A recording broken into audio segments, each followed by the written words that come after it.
Hello, I'm Rosie, founder of Enjoy Yoga. You can find us on www.enjoy, which is INJOY-yoga.com. I wanted to show you today an inversion that can really help you both before labour to get your babies into a good position for birth, and also during labour if it seems as though the contractions you're having are not really being very effective, if dilation is slow, if it feels as though you've hit a wall at 4 or 5 centimetres and it doesn't seem as though you're progressing any further. I have my model pelvis here and my model baby, and something that's important to understand about getting in a good position for labour is that most babies will start on the left hand side. And what's very important is that their chin is tucked under. So you can see here how the chin is to chest. Now this helps for this part of the head to be presenting on the cervix, and then that helps the cervix to dilate much more effectively. So baby during labour needs to turn in order to get the shoulders through the pelvis. And if the baby's head is presenting in such a way that it's more the flat of the crown or it's the brow that's presenting, it can seem as though the baby's just pushing against the cervix, but dilation isn't really very effective. And this can make the contractions feel a lot more painful or a lot more pressure. So we're going to work with this inversion first. It's very helpful to do during pregnancy, and there's a wonderful website called spinningbabies.com which has lots of little exercises like this.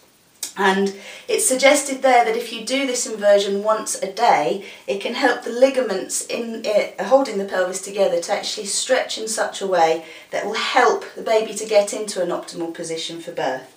So if you were to do this once a day in pregnancy, you can, in late pregnancy. Also during labour, if you were going to do it, you'd be looking to hold it for at least 3 contractions, which can be quite intense, especially as the contractions are intense anyway. But if you do go into this inverted position where what you're effectively trying to do, if you think of a pelvis naturally tilting forward slightly and an engaged baby, the head is in the pelvis already. And so it is like so, and if the head is not quite presenting right, what we want to do is we want to tilt the pelvis forward enough so that the baby's head can come out a little bit, the chin can tuck under, and then when you get upright again, it will be easier for the baby to turn and get those shoulders through the pelvis. Okay, so that's effectively what we're doing. So again, I'll leave my little baby here. If you can imagine then what I'm talking about, that naturally a pelvis is leaning this way, and what we're talking about doing is really tilting the pelvis forward so that the baby can move out a little bit of the pelvis, tuck the chin under, and then get upright again so that the head can get further down and the chin, the crown of the head, can present in the right way. So if you don't have access to a stronger inversion, if you were being monitored and you couldn't get off the bed, one way you could do this is to come onto your knees and bring your head as low down as possible. Take your knees as high up as possible, make as much space as possible between the knees, and then use little movements, whether you're snaking your hips, whether you're shaking, whether you're tilting the pelvis forward and back, anything you can do at all just to help baby to wriggle out, tuck chin under, and then you get more upright. Many women actually just want to get through their whole labour that way, and it can help. But remember that you're going against gravity here, so this is helpful to get a baby's head in a good position, and then you perhaps want to use gravity in order to make the contractions more effective, so it can be more useful to then be more upright or in a standard all fours position. If you have got the opportunity to make this inversion more intense, so this once a day before labour or during labour to actually increase that angle, then you either need to lower the hospital bed down as far as possible, or you need to have a sofa or something you can use at home so you can reach the floor.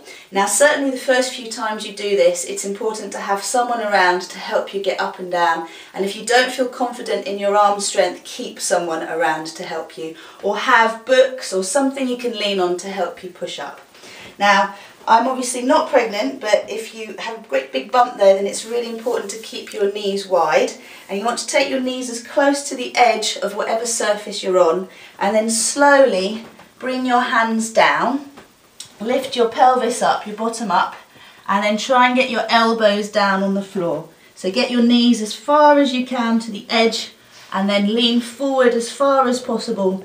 And this is where you would do your wiggling, this is where you would do your circling, figure of eights, pelvic tilts, shaking, whatever is effective for you during the contraction to help to dissipate the sensation of the contraction and also to help baby to tilt out of the pelvis.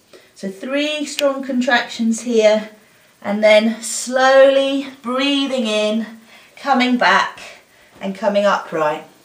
Now really focus on the breathing in, because if you have low blood pressure, for example, you can feel really dizzy as you come up.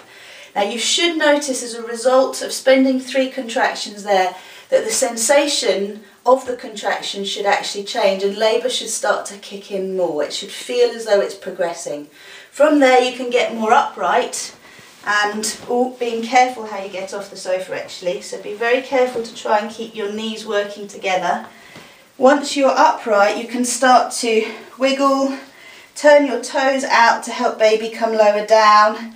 You can move the pelvis around, you can do little undulations, you can even play with turning the toes in, turning the toes out. But being more upright will then help baby to get further down. Again, if it doesn't feel as though the contractions are intensifying and things are progressing, then try it again. And what can work very nicely as well is to make sure that your hips are slightly higher than your knees. So if this isn't happening when you sit down on any surface, you need lots and lots of cushions, lots of support to help the hips come higher up. And then leaning forward as you deal with each contraction can really help. So gym ball's really good to sit on here, or even a chair elevated with lots of cushions. That should help you to progress your labour.